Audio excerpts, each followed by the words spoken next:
Le Gaiman est un acteur cybercriminel qui utilise illégalement les nouveaux systèmes informatiques.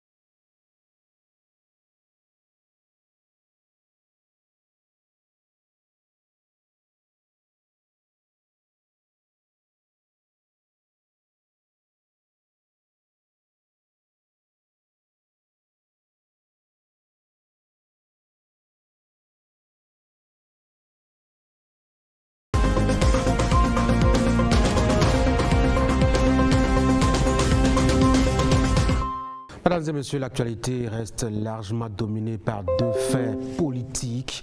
La nomination d'abord des ministres conseillers, cela a été longtemps attendu, pratiquement 12 mois que le décret est sorti. Enfin, Patrice Talon a décidé de dévoiler la première composition donc, de ce collège de ministres conseillers. On va évoquer le sujet, surtout découvrir les visages, les profils, les charges désormais, les contributions en matière donc de politique pour l'enracinement, je dois dire, des actions de Patrice Talon dans le cœur et la perception des populations. L'autre acte aussi qui a accompagné le tout premier que je viens de citer, c'est la désignation par le chef de l'État des représentants au niveau donc, du Conseil économique et social. Cela a été effectué donc ce mercredi lors du Conseil des ministres. Voilà donc les deux actes posés par Patrice Talon qui alimentent l'actualité depuis donc mercredi après-midi. On va l'évoquer de long en large au cours de ce numéro de votre émission. Ce qu'il fallait démontrer, ce sera avec Anissé Carlos Oké, que vous connaissez déjà. Anissé Carlos Oké, bonjour. Bonjour Tanguy. Si le temps nous le permettrait, on va évoquer aussi les quelques remous qu'on entend ça et là au niveau donc de la filière soja. Quelques acteurs ne sont pas contents, notamment au sujet donc des réformes. On cherchera à comprendre ce qui se passe par là-bas. Mais commençons déjà par ce qui domine l'actualité politique depuis mercredi après-midi. Patrice Talon qui a procédé à la nomination de 12 ministres conseillers. On a longtemps entendu ça. Ce n'est pas trop tôt. C'est pas trop tôt parce que le décret qui institue ces conseillers, ces ministres conseillers date du début de l'année. Et donc, on s'attendait depuis février ou mars par là que nous ayons des ministres conseillers. C'est Patrice Talon seul qui peut dire pourquoi il a mis autant de temps à les nommer. Mais au regard des attributions de ces ministres-là, au regard de leur action sur le terrain, on peut dire qu'il a voulu retarder autant que possible l'échéance parce qu'avec cette nomination, on peut dire que les élections générales de 2026 viennent d'être véritablement actées. Quel intérêt a-t-il à retarder aussi longuement et aussi longtemps cette nomination? Oui, parce que ces ministres-là vont, je crois, vont animer un peu la vie publique à partir du moment où, en leur sein, nous savons qu'il y en a qui sont de forte gueule, qui n'avaient pas d'attribution particulière et qui déjà ne se laissaient pas compter. Mais aujourd'hui, avec cette nomination, il y en a qui se trouvent confortés dans leur position à défendre le gouvernement à tout point de vue et en tout lieu. Et puisque leur action se déroule véritablement sur le terrain, nous pouvons penser qu'effectivement, à partir du moment où ces ministres ont été nommés, on peut considérer que l'action politique va pouvoir enfin démarrer. C'est quoi? Il faut un portefeuille, il faut une charge publique pour pouvoir défendre celui dont on partage les idées, la façon de gérer le pays.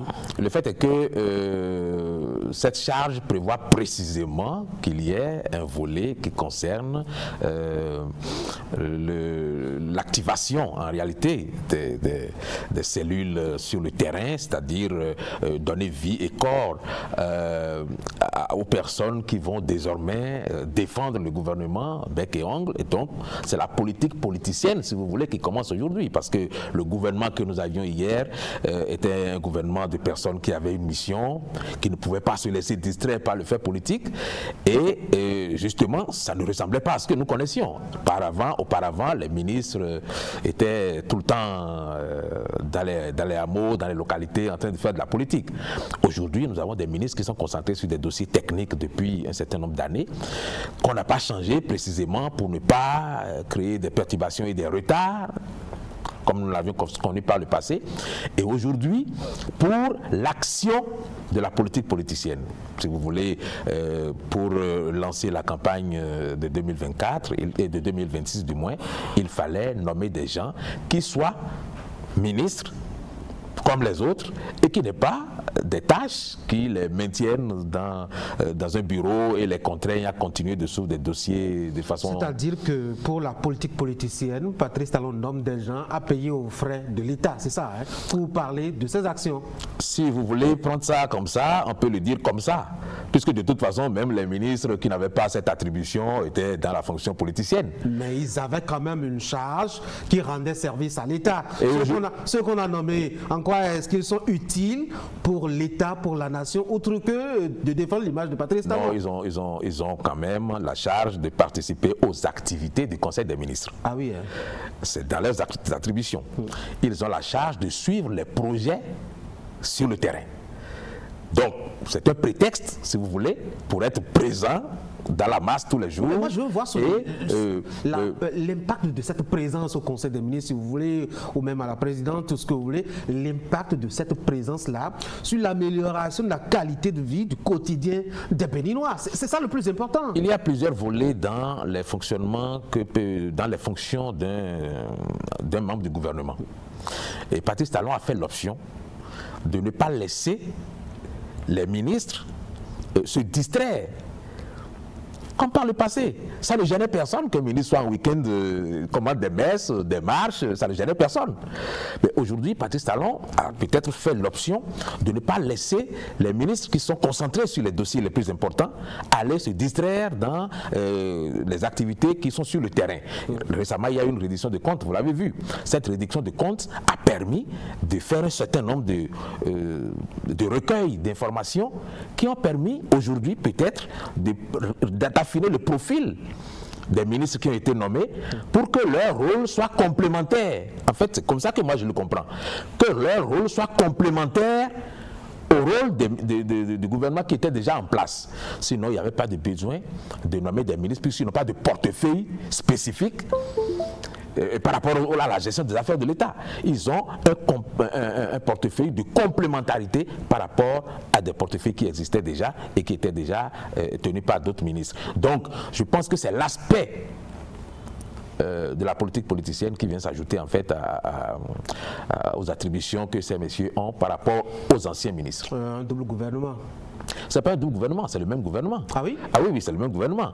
Sauf que, comme je vous l'ai dit, il ne s'agit pas pour le ministre Badamassi, chargé de conseiller à la défense et à la sécurité, d'aller se substituer au ministre de la Défense actuel ou au ministre de la Sécurité. Il a une casquette, qui lui permet, par exemple, d'aller sur le terrain. Il va faire une charge politicienne ou politique politicienne sur le terrain. Ce sera plus une charge politicienne qu'une charge administrative et technique. Oui, mais disons simplement qu'on veut faire souffrir les caisses de l'État dans un contexte où on a demandé aux Béninois de serrer les ceintures. Bon, je ne sais pas si entre-temps on leur a demandé de desserrer. Et puis après, on a quand même un contexte aussi où la mobilisation des ressources à l'interne fait que les Béninois commencent à réchigner. Et même à l'extérieur aussi, on a commencé à regarder le taux d'endettement du Bénin. On a commencé à s'inquiéter. Est-ce qu'il fallait véritablement constituer encore une équipe comme ça et mettre à la charge de l'État? C'est une approche. Et si vous voulez tout savoir, c'est une approche qui nous a fait beaucoup d'économies. Ah oui? Parce que par le passé, en 10 ans, nous avons connu un président qui a nommé près de 130 on est focalisé sur On n'est pas le gouvernement Je ne sais pas qui est focalisé. de Boni Yayi. Je ne sais pas qui est focalisé. Tout à l'heure, vous avez dit par le passé, on a vu des ministres qui étaient tous les week-ends. Le Bénin n'a pas commencé sous Boni Yayi. On a eu des gouvernements avant la Révolution, pendant la Révolution et même après la Révolution. Et tous ces gouvernements n'étaient pas, enfin les ministres de tous ces gouvernements n'étaient pas chaque week-end en train de faire des messes, en train de faire des marches. Vous permettez que je réponde à votre question? Allez-y, oui. J'ai l'impression qu'on est vraiment focalisé sur Boni Yayi. Dans le passé, nous avons connu un président qui a nommé près de 130 ministres en 10 ans. Ça ne nous a pas gênés. Oui. Ça n'a gêné personne. Oui. Et là, nous sommes dans le cas de figure où quelqu'un nomme des ministres complémentaires qui, avec les anciens, n'atteignent même pas encore plus de 40. Il ne faut pas plus de 40. Oui, ce n'est pas le nom qui compte, c'est la charge. Et surtout, c'est les exigences qu'on réclame de la population. Et si vous parlez de charge, sachez que chaque ministre qui avait été nommé, par le passé, de faire des sacrifices, n'est-ce pas? Quand vous partez de 100, presque de 130 à 40, je pense que c'est un exemple patent de et ce on a renoncé à ça. La population a dit ça ne nous plaît pas. Et on a voté pour Patrice Talon pour éviter que ça revienne.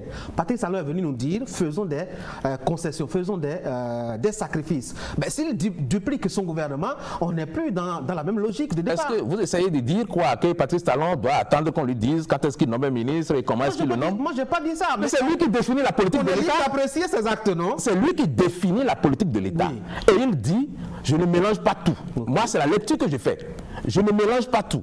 J'ai des ministres qui travaillent à faire prospérer le pays, ils n'ont pas le temps de la distraction. Mais il n'y a pas un gouvernement au monde qui oublie qu'il est dans un environnement politique et qu'il doit se soucier d'engranger des points sur le plan de la politique politicienne. Les partis politiques qui le soutiennent, ils font quoi? Et donc, non, les partis sont différents des membres du gouvernement. Ah oui? Absolument. Pourquoi on leur accorde des milliards alors pour suivre justement? Les milliards, nous en avions discuté sur ce plateau. Oui. Les milliards qu'on accorde aux partis politiques, c'est pour que les partis aient un fonctionnement désormais qui soit différent du fonctionnement qu'ils avaient hier, où c'était des partis appartenant à un président fondateur qui s'en sert pour des besoins personnels, pour sa promotion personnelle. Donc, pour que les choses se passent dans la transparence, pour que le débat soit citoyen, républicain au sein des partis, et que les partis surtout fonctionnent avec une démocratie interne, on va dire en conformité avec l'esprit de la réforme du système partisan, il faut financer les partis politiques. Et donc, ce n'est pas parce qu'on a financé des partis politiques... Financer les partis politiques seulement pour leur fonctionnement. Donc, s'ils ont besoin de défendre les actions du gouvernement, il faut aller les nommer et constituer une équipe. C'est ça. Je n'ai pas compris. Alors, on s'est entendu pour dire le fonctionnement des partis politiques, c'est justement ce besoin qui a motivé la subvention de l'État. Oui. C'est juste cela. Oui, pour qu'on évite un peu le financement occulte qu'on avait un peu par le passé. Si telle est la raison pour laquelle on a institué donc le financement public des partis politiques, ça veut dire que leur rôle essentiellement, à partir des sous qu'on leur a conférés, c'est juste leur fonctionnement. Et donc, ils n'ont aucune action à faire au nom de ce financement dans le sens de soutenir, d'expliquer politiquement ou politiciennement, si vous voulez, les actions de celui dont ils soutiennent les idées et la façon de gouverner. On ne donne pas l'argent, dans mon entendement, aux partis politiques pour aller soutenir le gouvernement. Ah oui? On donne l'argent aux partis politiques pour exister en tant qu'entité l'animation de la vie politique capable de s'organiser pour prendre le pouvoir. L'animation de la vie politique, c'est quoi alors?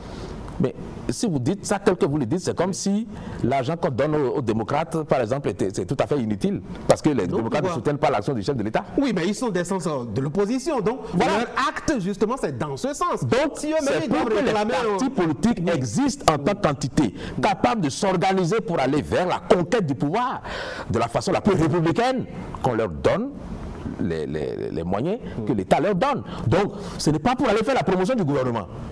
Je ne vois aucun membre d'un parti politique se lever pour aller superviser les projets du gouvernement sur le terrain. C'est surréaliste, on ne peut pas penser ça. Il n'y a qu'un membre du gouvernement. Il n'y a qu'un membre du gouvernement qui puisse aller superviser les projets du gouvernement sur le terrain. Donc, aller les évaluer. Donc, c'est des superviseurs qu'on a nommés. C'est entre autres leur rôle.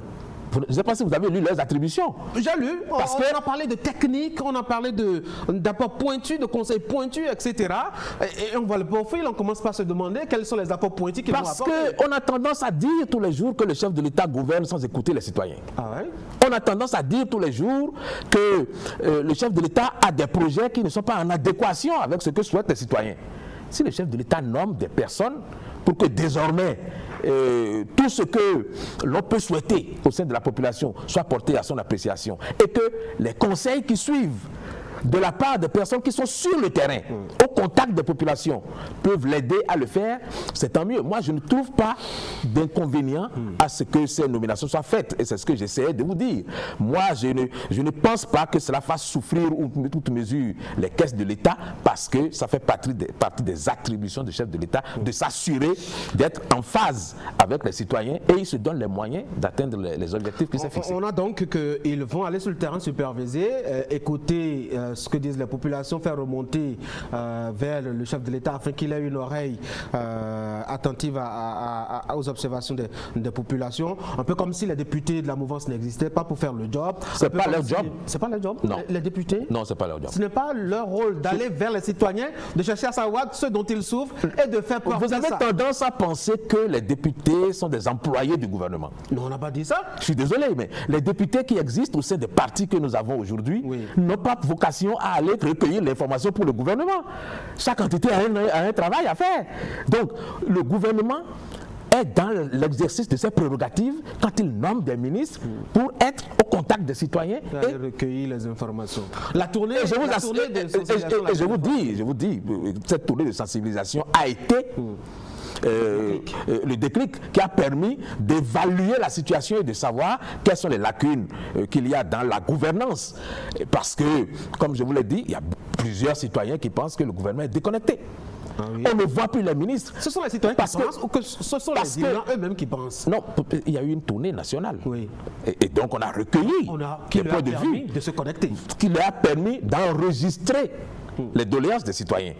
Et parmi ces doléances, il y a le fait que le gouvernement est déconnecté. Quand les ministres ne viennent pas régulièrement sur le terrain, les citoyens ont le sentiment qu'on gouverne sans eux, qu'ils ne sont pas concernés par ce qui se fait.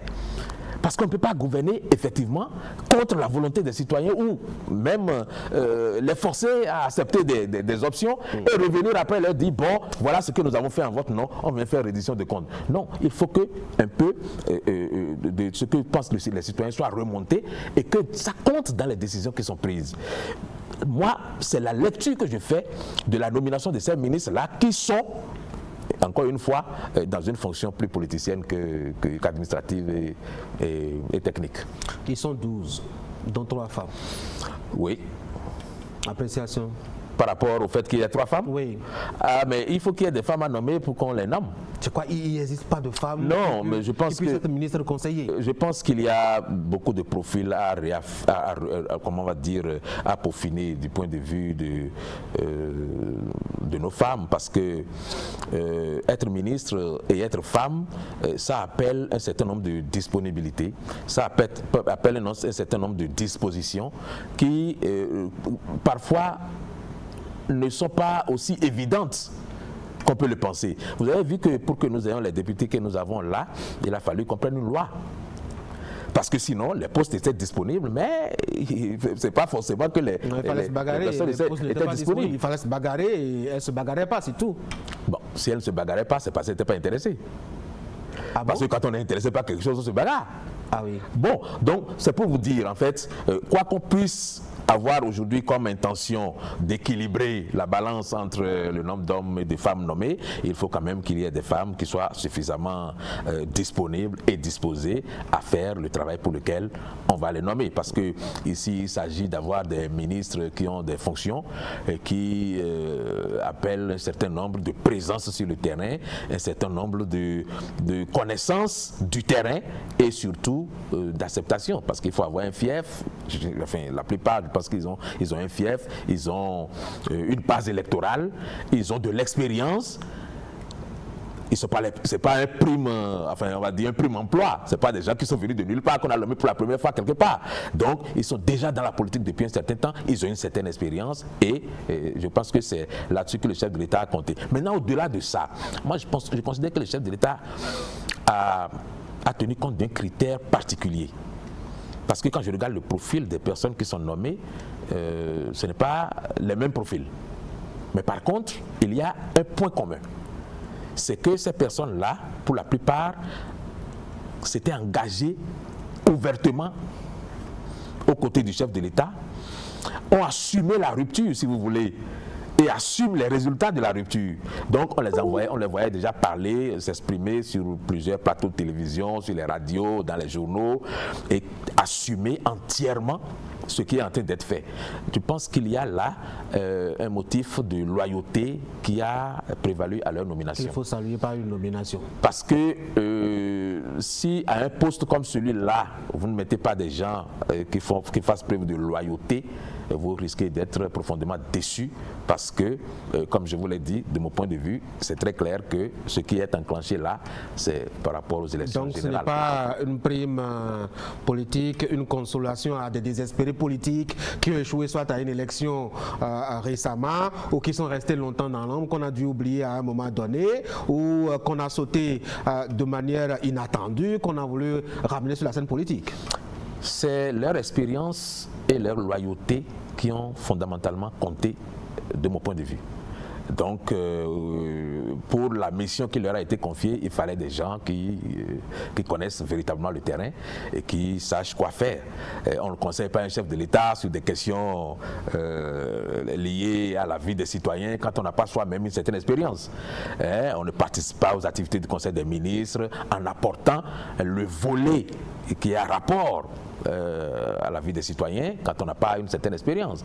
Et quand on n'a pas montré sa loyauté à la face du monde dans un environnement très fluctuant où quelqu'un est quelque part le matin et se sent très à l'aise ailleurs le soir, on peut ne pas non plus être nommé. Donc moi je pense que l'un dans l'autre, ce sont ces critères-là d'expérience et surtout de loyauté qui ont prévalu. Les partis politiques de la mouvance seuls qui ont été sollicités, bon évidemment la Cour constitutionnelle a dit que cela respectait un peu la loi fondamentale et que cela n'avait pas de souci. Donc on est en train de promouvoir les partis politiques qui soutiennent les actions du chef de l'État. Le chef de l'État n'a pas dit qu'il faisait la promotion des partis. Le chef de l'État s'entoure des personnes qui sont susceptibles de l'aider à atteindre des objectifs. Et il se trouve que justement ces personnes proviennent essentiellement des partis politiques qui le soutiennent. Je crois que personne ne comprendrait qu'il aille nommer ailleurs que dans les clubs qui le soutiennent. Je pense que c'est seulement dans les partis qui le soutiennent qu'il devait trouver des ministres à nommer pour la mission qu'il a confiée à ces ministres-là. Je ne vois pas très bien quelqu'un des partis les démocrates qu'on nommerait pour aller suivre les projets du gouvernement et travailler à ce que le gouvernement ait une belle image auprès des citoyens. J'ai juste cru que c'était juste pour faire remonter les informations. Oui, c'est ce que je vous disais tantôt, parce que quand on s'accroche à ce volet-là, on a comme le sentiment qu'on a nommé des gens juste pour aller faire des recensements tous les jours. J'ai l'impression de voir des commis ou des coursiers aller vers les populations. Ce n'est pas cela, parce que comme je vous l'ai dit, ils ont voix participative aux activités du Conseil des ministres, ils ont voix participative aux activités de reddition de comptes et ils ont le privilège de pouvoir conseiller le chef de l'État par rapport au rapport qu'ils entretiennent avec les électeurs qui leur font remonter. Le gros lot de conseillers du chef de l'État qui avait déjà été nommé, ils deviennent quoi? Eux-mêmes, ils continuent de conseiller le chef de l'État? Je ne sais pas quel est le gros lot dont vous parlez, mais je sais qu'un chef d'État a le droit de... Il a au moins un conseiller aux affaires politiques, d'ailleurs qu'on n'a plus jamais vu sur la scène politique depuis un bon bout de temps. Certainement qu'il est concentré un peu sur ses fiches au palais de la Marina. Il a quand même celui-là. Si les autres doivent ajouter encore à ce volet politique, j'ai l'impression qu'il y a beaucoup de sources d'informations qui doivent venir désormais. Oui, vous savez, c'est peut-être la méthode de Patrice Talon qui donne le sentiment qu'il y a quelque chose qui ressemble un peu à du favoritisme.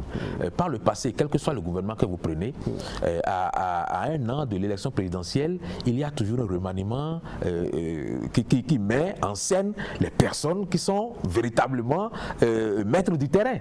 Il y a toujours un remaniement qui met en scène des personnes qui ont la maîtrise de l'électorat quelque part. Donc, si aujourd'hui Patrice Talon dit « moi je ne touche pas aux anciens ministres », mais je fais en sorte que ce volet-là soit comblé et tout en continuant de garder les autres, ça ne peut pas prêter à des interprétations du genre. Il nomme des gens qui n'ont pas de ceci ou de cela. Pourquoi autant de jonglage s'il a besoin, maintenant que nous allons vers 2026, d'associer justement la technicité des ministres, le volet politique? Pourquoi est-ce qu'il ne remanie pas son gouvernement et se procure ou se propose des gens qui sont dynamiques, comme vous le dites, sur le terrain, plutôt que de gonfler? Moi, je pense que c'est gonflé, puisque avec un remaniement ministériel, on n'aura pas encore autour de la table du Conseil des ministres autant de ministres conseillers. Certainement qu'on aura la vingtaine de ministres qui auraient des profils politiques et techniques à la fois, qui pourraient faire le job. Mais quand on vous écoute, on a l'impression que c'est la première fois qu'on voit autant de ministres nommés dans notre pays. Donc continuons à faire comme par le passé. Et je vous signale déjà que ce n'est pas fait comme par le passé. Parce que vous dites qu'un remaniement ministériel viendrait régler le problème. Mais un remaniement ministériel, ça gèle tous les dossiers pendant 6 mois. Ouais.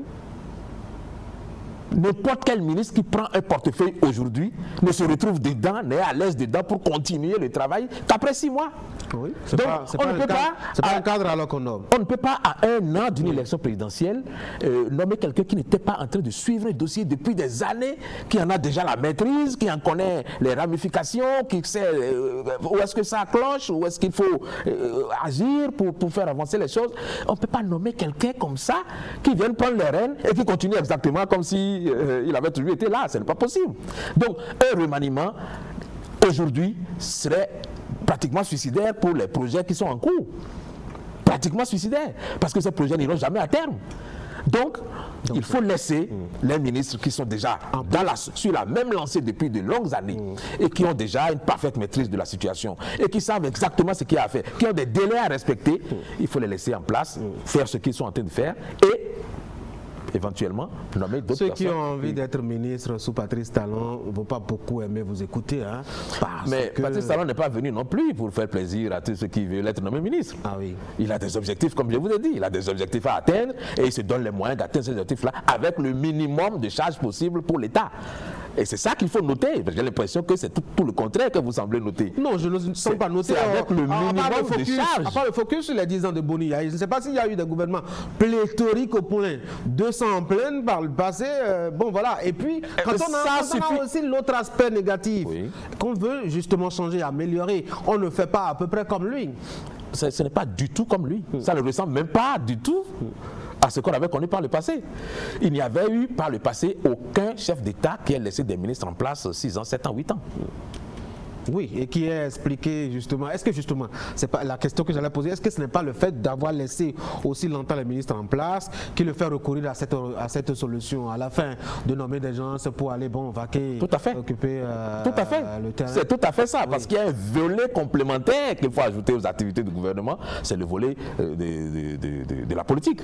Alors comment ça se fait? La table du Conseil des ministres, ce sera donc en 2 rangs et les conseils ne me demandez pas du tout, ne me demandez pas du tout comment ça va se passer. Je ne sais pas du tout comment ça sera organisé. Vous et moi sommes dans... Parce que vous aviez dit, les tests qui établissent leur nomination et leur fonctionnement et attributs et autres reconnaissent qu'ils doivent participer donc aux activités du Conseil des ministres. Et je demande, alors ce sera donc une table en double rang et certainement les ministres conseillers seront derrière les ministres. Comment ça va se passer? Comment ça s'organise? Avec chacun son dossier? Nous aurons tout le temps de l'apprécier et de les voir faire. Parce que je suis comme moi, je suis comme vous du moins, dans la recherche des explications. Et même si j'essaye d'avancer des explications pour comprendre un peu ce qui se passe réellement. Voilà. Donc, fondamentalement, je pense que nous avons là des ministres qui ont, on va dire, offert leur poitrine depuis longtemps pour prendre des coups à la place de Patrice Talon et qui aujourd'hui se trouvent parfaitement à l'aise dans un rôle où en réalité ce qu'on leur demande c'est précisément cela. Parlons des profils et des portefeuilles ou des titres si vous voulez. Gbadamassi à la défense et à la sécurité, Claudine Afami-Prudencio à la santé. Je n'ai pas gardé toutes les précisions. On a quand même quelques éléments rentrant par exemple au niveau donc de la culture et des sports, des arts, etc. Quand vous voyez un peu le schéma se présenter, ça correspond à ce qu'on nous avait promis en 2016, que chacun devrait occuper la place qu'il faut en fonction de son profil, sa formation et sa maîtrise du sujet. Alors, si vous le dites comme ça, j'ai comme l'impression que vous avez dans l'idée que les ministres qui ont été nommés sont des ministres qui ont les portefeuilles traditionnels. Ils ont le profil de l'emploi pour lequel ils ont été nommés. Ah oui? Tout à fait. Ok.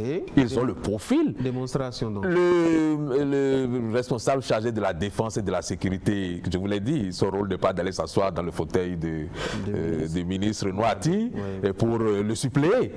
Son rôle est, en ayant le contact avec les citoyens, en ayant des visites régulières sur le terrain, d'avoir à l'esprit de recueillir ce qui relève du domaine de la défense et de la sécurité et qui doit être pris en compte dans l'amélioration des conditions de vie des citoyens.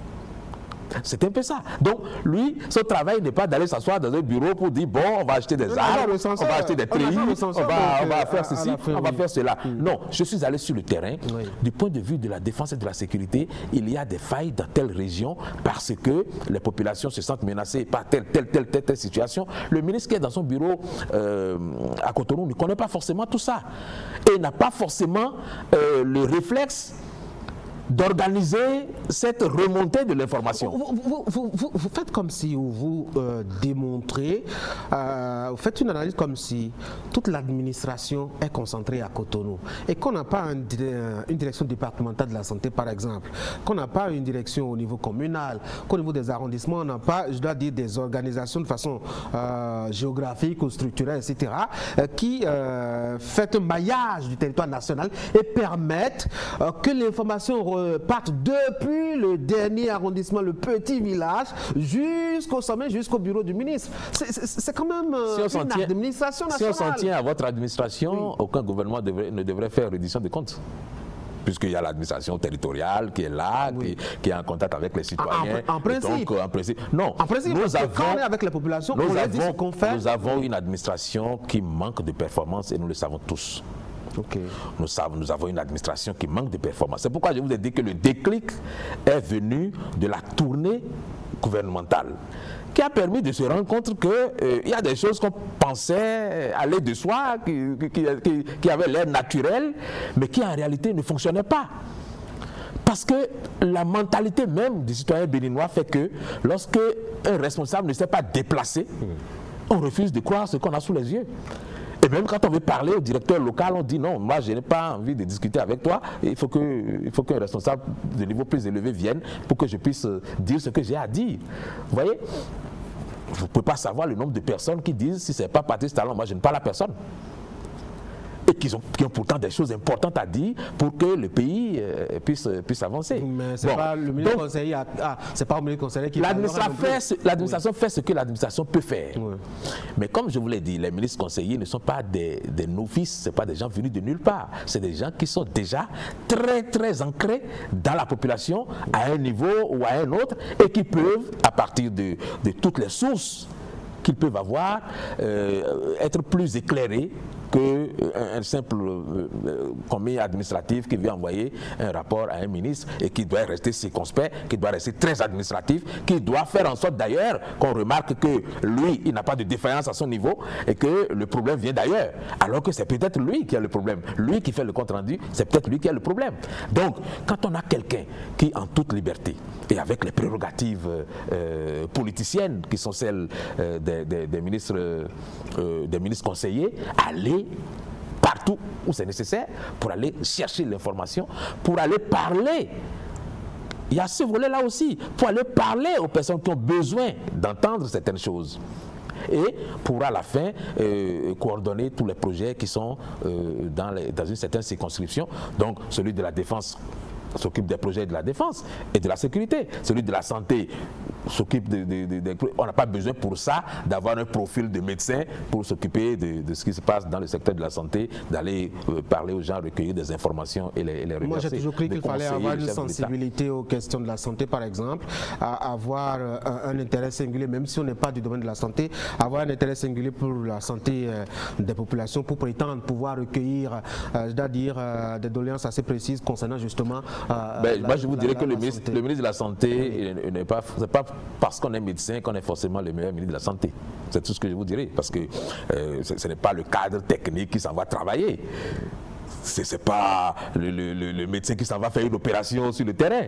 C'est l'homme politique qui chausse des lunettes politiques pour aller regarder des problèmes politiques.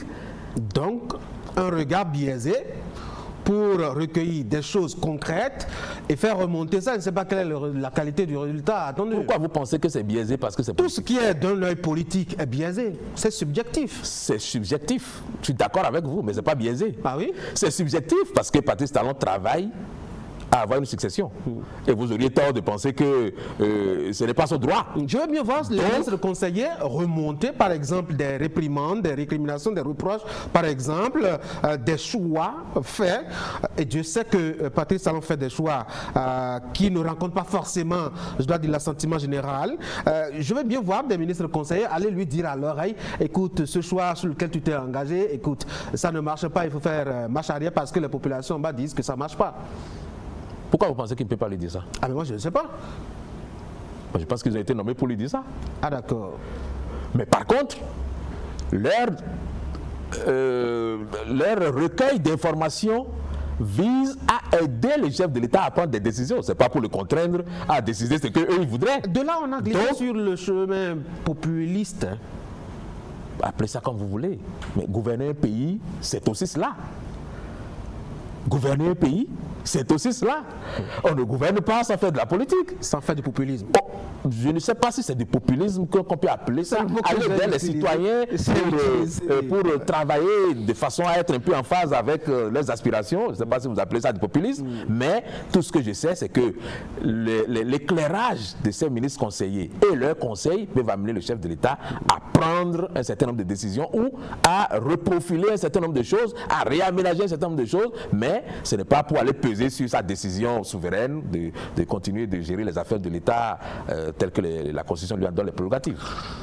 Quand on voit le lot, la première réaction en tout cas que moi j'ai reçue et qui est une réaction très répétée en tout cas à plusieurs niveaux, c'est encore les mêmes. Mais justement, je vous ai dit, moi, si on ne prend pas ceux-là, vous voulez qu'on prenne des novices? On ne peut pas prendre de nouveaux visages. C'est les 12 seuls Béninois qui connaissent et qui défendent Patrice Talon depuis qu'il est au pouvoir. Patrice Talon est le seul qui est à même de savoir quelle appréciation il porte sur chacun. Et donc, il a certainement considéré qu'en termes de loyauté, parce que j'insiste pour le dire, en termes de loyauté et d'expérience sur le terrain, capable de lui apporter les résultats qu'il attend, eh bien, ces personnes-là sont les plus qualifiées. Il a fait une répartition, je ne veux pas dire équitable, entre les partis politiques supposés les principaux soutiens à son action, et puis maintenant même partage aussi au niveau des partis politiques supposés satellites à sa gouvernance politique. Dont les responsables ont été carrément... oui, absolument. J'ai bien l'impression qu'en dehors des premiers responsables de ces partis, il n'y a plus personne qui défende véritablement le chef de l'État. Non, à mon grand regret, parce que je constate en fait que le fait d'insister pour continuer d'avoir un parti politique, même quand on sait que ces partis politiques ne répondent plus tout à fait à l'esprit de la réforme du système partisan aujourd'hui, le fait de garder ces partis constitue quand même une monnaie d'échange quelque part, et on finit toujours par marchander pour obtenir quelque chose. Parce que c'est le sens que moi je donne à la promotion de Jacques Ayadji, de Madame Prudencio.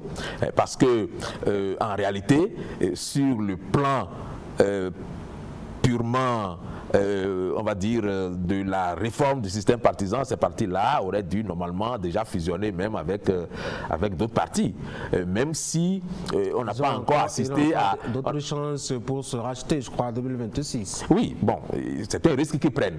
Hein, et moi, j'attends de voir si les deux grands partis politiques du pays qui sont aujourd'hui constitutifs de la majorité présidentielle sont en train de réfléchir à la possibilité même de se mettre ensemble. Je pense que ces partis-là n'auront pas d'autre choix que de faire à peu près ce choix-là. Bon, maintenant, je constate que malgré tout, c'est utile d'avoir un parti politique, même quand on n'est pas à l'Assemblée nationale. Faut-il le préciser, hein, le parti Rassemblement national de Claudine Fiavi-Prudencio est un parti récent. En tout cas, donc, c'est 2 chances encore devant lui pour continuer à espérer décrocher le minimum de sièges qu'il faut pour continuer à garder son récépissé. Et nous savons tous que ce n'est pas non plus un foudre de guerre qui nous ressortirait après les élections du député ou du maire. Nous le savons d'avance. Cela a été par le passé par des partis politiques. On ne va pas tuer l'ours avant de l'avoir abattu. Non, nous connaissons quand même la force de frappe de chaque parti politique et nous savons qui peut faire quoi. Et nous connaissons les cadres qui sont au sein de ces partis-là. Nous connaissons les hommes politiques avérés qui est véritablement de l'audience et qui font partie de ces partis politiques-là. Donc, à partir de ce moment, moi, je considère que c'est une prime peut-être à la loyauté, hein, et puisque c'est, de mon point de vue, le critère qui réunit tout ce beau monde. Et des gens d'un certain âge donné, dans l'équipe.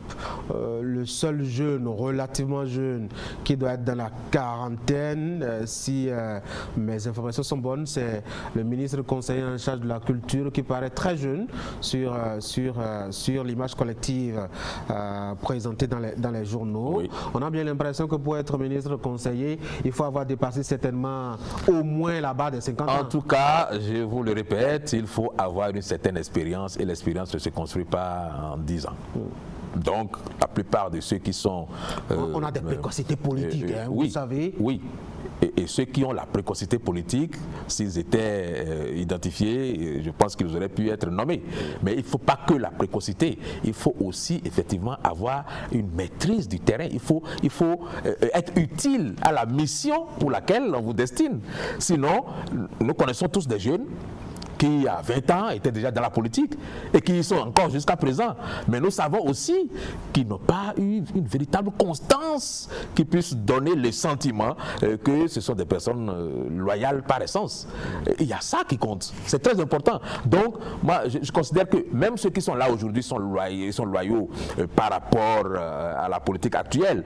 Lorsque Patrick Talon ne sera plus au pouvoir, on trouvera parmi eux des gens qui vont... C'est quoi, ils ne vont pas continuer à être loyal à Patrice Talon alors qu'il n'est plus au pouvoir? Non, ce que je veux dire, c'est qu'il y aura des gens parmi eux pour dire pour relier Patrice Talon? Tout à fait. Ah oui, sérieusement. Vous pouvez l'écrire, ça arrivera. J'ai cru que le travail de la réforme du système partisan aurait permis d'éviter ce genre de... La réforme du système partisan essaye de nous organiser, de nous organiser à mieux faire et à avoir une vie partisane plus saine. Mais les mentalités ne suivent pas toujours encore. Ah oui, absolument. Elles sont ce qu'elles sont. Difficile justement de les effacer, de les nettoyer justement en un temps record. Hein. Certainement que le temps fera son œuvre. On va passer à notre deuxième sujet, la désignation des représentants au Conseil économique et social au niveau département. Le chef de l'État qui a justement désigné les signés. Vous aviez jeté un coup d'œil sur la liste? J'ai jeté un coup d'œil sur la liste et... On prend les mêmes et on recommence exactement comme les ministres conseillers. Mais je crois que c'est tout à fait cela. C'est tout à fait cela parce que pour la première fois, le Conseil économique et social abrite des hommes politiques en grande majorité. Quand on prend la liste, il y a 3 qui sont désignés par les différents corps. Il y a 4 qui sont désignés par l'Assemblée nationale et 2 qui sont désignés par le chef de l'État. Les 4 désignés par l'Assemblée nationale, les 2 qui sont désignés par le chef de l'État sont presque systématiquement des hommes politiques. Oui. Et on n'avait pas ça par le passé.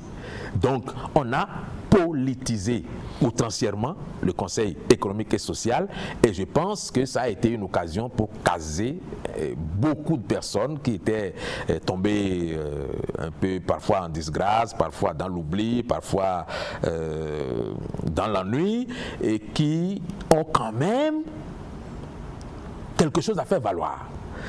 Parce que si chacun peut apporter 2 électeurs, ça compte. Vous voyez? Donc, au lieu d'aller dans la politique d'hier qui consiste à nommer un directeur général par-ci, un général par-là, et peut-être un directeur de cabinet par ailleurs, et de leur demander d'aller continuer à parler, commencer du moins par parler aux membres de leur famille, à leur entourage pour valoriser l'image du président, je pense qu'on est allé réveiller toutes les personnes qui sont susceptibles d'apporter quelque chose du point de vue de la politique, qu'on les a casées du moins, et que par reconnaissance, toutes ces personnes seront en mission pour qu'en 2026, le chef de l'État puisse obtenir le résultat qu'il vise. Mais ceux qui ont toujours souhaité la dissolution du CES ont certainement raison maintenant.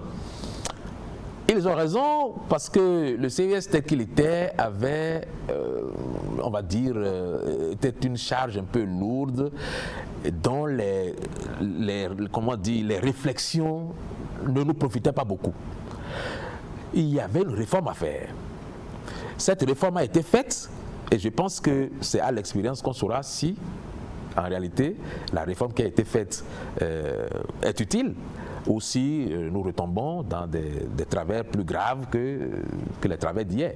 Parce que le Conseil économique et social aujourd'hui a une toute autre configuration. C'est vrai que ce sont des gens d'expérience qu'on a mis dedans. Beaucoup de personnes d'expérience.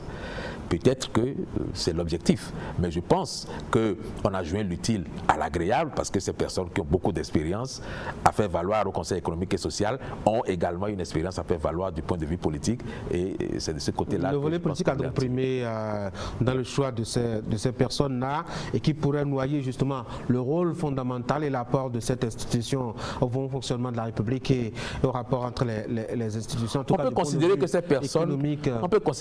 ces personnes, de par leur expérience, connaissent le mieux le pays, connaissent le mieux les aspirations des citoyens par rapport à la gouvernance et peuvent peut-être donner des conseils plus avisés parce qu'on ne va pas aller chercher non plus des personnes qui n'ont pas suffisamment d'expérience pour conseiller. Le monde est dynamique. On a dit conseil économique et social. Oui. Donc on ne va pas aller chercher non plus des gens qui n'ont pas de conseils à donner. On ne va pas faire non plus la promotion de la gérontocratie ou de la gérontoculture non plus. On ne va pas jeter les vieux, ils ont de l'expérience. Non, je ne demande pas qu'on jette les vieux. Et je pense qu'au niveau du Conseil économique et social, il y a aussi pas mal de jeunes qui ont quelque chose à faire valoir et qui vont peut-être donner tout ce que la jeunesse attend pour que ensemble ça soit une belle symbiose. Mais fondamentalement, on a mis beaucoup d'hommes politiques, beaucoup de personnes qui ont d'expérience et peut-être que c'est cela qui nous garantit un Conseil économique et social à la fin plus dynamique et plus utile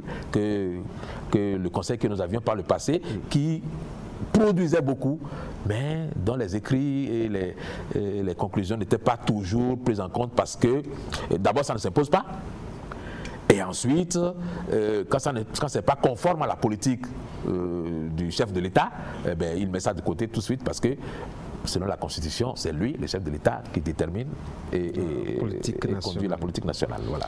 Bon on verra bien justement à la pratique ce que ça donne, oui. Cette nouvelle figure du Conseil économique et social pourrait apporter justement. Il faut noter que cette fois-ci, les désignations ont été faites au niveau des départements. Oui, ça veut dire que quelque part, on a quand même pris la précaution de réveiller suffisamment de ressources humaines dans chaque département pour que les objectifs, il ne faut pas les oublier, de 20% à atteindre par parti politique pour que les élections soient validées, puissent être atteintes. Parce qu'aujourd'hui, il y a un vivier électoral, il y a une base électorale, il y a une gérontocratie électorale, si vous voulez, qui a été réveillée et qui sera mise à contribution dans tous les départements. Oui, mais il ne faut pas oublier aussi, et moi j'ai toujours cet œil-là, de ce côté-là, mon œil de ce côté-là, le poids financier, ce que ça va coûter aux caisses de l'État, c'est important d'en tenir compte, surtout quand on a fait autant de sacrifices pendant pratiquement 10 ans pour avoir les résultats qu'on a. Il ne faudrait pas justement lâcher les choses comme cela. C'est vrai que j'avais promis 3 sujets, le temps est complètement parti, mais on peut continuer 2 ou 3 questions toujours toujours sur ces deux sujets-là. Alors, nomination de ministre conseiller par ici, nomination de représentants au niveau du Conseil économique et social, niveau département précisément par là-bas. Et quand on voit un peu les profils des gens nommés, acteurs politiques, activistes politiques, bien ancrés, bien engagés au service de la défense des actions et de l'image de Patrice Talon, c'est le cap sur 2026. Absolument. C'est le cap, et le cap, si vous voulez mon avis, il est mis même à grande vitesse. On a le sentiment que rien ne bouge, mais croyez-moi, avec le dispositif qui vient d'être mis là, Patrice Talon a acté une action à grande vitesse. Et donc, bon, moi, avis peut-être à ceux qui voudraient lui faire concurrence, il ne faut pas dormir sur ses lauriers en pensant que il suffit de se réveiller au dernier moment pour s'en prendre à Patrice Talon et avoir des points auprès des populations, d'autant que Patrice Talon ne sera pas candidat pour la prochaine élection présidentielle, du moins à l'entendre et à voir comment les choses se déroulent. Il ne sera pas candidat. Il n'y a pas de doute à se faire là-dessus, en principe. Il ne sera pas candidat à la prochaine élection présidentielle. Oui. Donc, mettre un Talon bashing au centre de ses préoccupations en pensant que quand on va monter sur ces grands chevaux et détruire Patrice Talon, ça suffira pour détruire son candidat, ce serait une erreur. Oui, mais ça pourrait être un mauvais héritage pour celui que Patrice Talon pourrait désigner. L'échec de Lionel Zinsou en 2016 n'est pas fondamentalement lié justement à sa personne, à lui, mais plutôt à l'héritage dont il est l'héritier entre griffes. Et ça compte. Non, je vais vous dire, l'échec de Lionel Zinsou n'était pas lié à l'héritage. Ah oui? Non. C'était lié au fait que Boni Yayi avait fait une erreur de casting qui avait mis, comment dire, à l'écart des personnes qui avaient légitimement la prétention d'être candidat.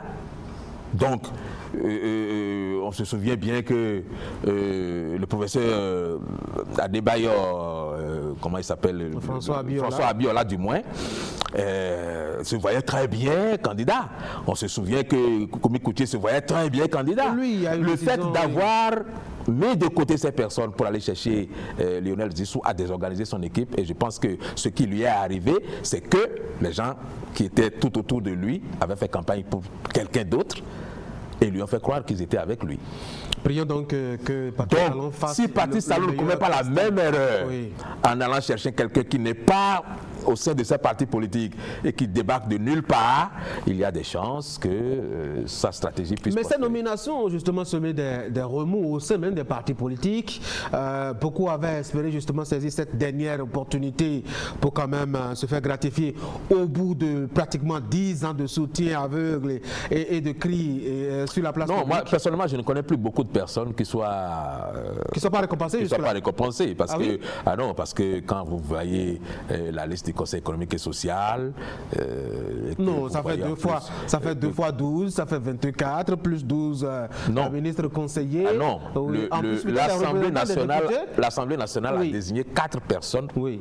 Par département. Moi, je parle de ceux que le chef de l'État a désignés. Ah non, ceux que le chef d'État a désignés, c'est ceux qui restent parmi la grande masse des personnes à récompenser. Parce que tout le monde est casé. Pratiquement tout le monde est casé aujourd'hui. Ah oui, hein? On est même allé chercher des gens qu'on avait complètement oubliés parce qu'il y avait de la place. Donc, c'est pour vous dire qu'en réalité, il n'y a plus de personnes véritablement déçues aujourd'hui de n'avoir pas... Peut-être que les gens voulaient être ministres et n'ont pas pu être ministre. Ça, c'est une autre bataille. Ça, c'est une autre paire de manches. Mais que des gens aient la prétention d'avoir travaillé pour Patrice Talon, d'avoir soutenu la rupture et de n'avoir rien obtenu jusqu'à maintenant, je pense qu'il n'y a plus beaucoup de personnes qui le disent parce qu'en réalité, le Conseil économique et social et les ministres conseillers ont permis à Patrice Talon de régler ce problème.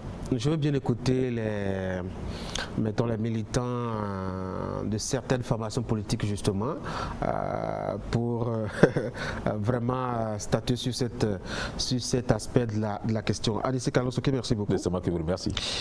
Mesdames et messieurs, c'est la fin de cette émission. Merci d'avoir été là. Prenez soin de vous.